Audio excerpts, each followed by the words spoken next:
It's me Sayyid Muhammad Hassanada from mathemath.com. Let's start with question number 4 of exercise number 4.4. The statement of this question is if omega is a root of this equation, so show that omega square is its other root. हमने यहाँ ये proof करना है कि अगर omega इसका एक root है तो ओमेगा स्क्वायर भी इसका एक दूसरा रूट है।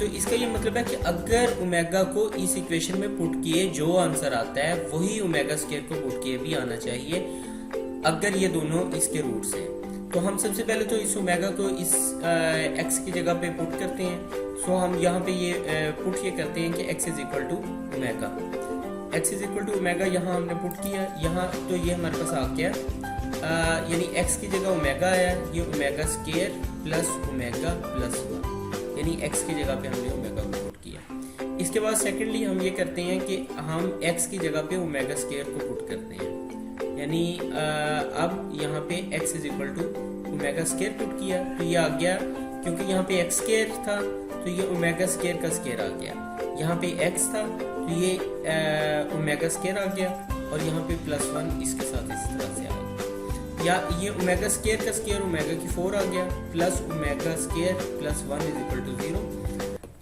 अब यहाँ पे ये ओमेगा की पावर 4 इसको हम स्प्लिट अप कर लेते हैं ओमेगा इंटू ओमेगा क्यूब में, प्लस ओमेगा स्क्वायर प्लस 1, ये ओमेगा क्यूब जो है ये 1 के इक्वल है, तो यहाँ पे हमारे पास omega plus omega square plus 1 और इसको हम रीअरेंज करते हैं तो ये भी हमारे पास 1 plus omega square that is equal to 0। अब इसका ये मतलब है कि अगर ओमेगा को पुट किए जो आंसर आया था यानी 1 प्लस ओमेगा स्क्वायर और ये 0 के इक्वल, वही ओमेगा स्क्वायर को पुट किए भी आया। इस तरह से हमने ये प्रूफ कर दिया कि ओमेगा और ओमेगा स्क्वायर दोनों इस जो गिवन इक्वेशन है इसके रूट्स हैं। क्वेश्चन नंबर 4 कंप्लीट हो गया है। अगर आपको इसमें कोई कन्फ्यूजन है तो आप हमसे कांटेक्ट करें।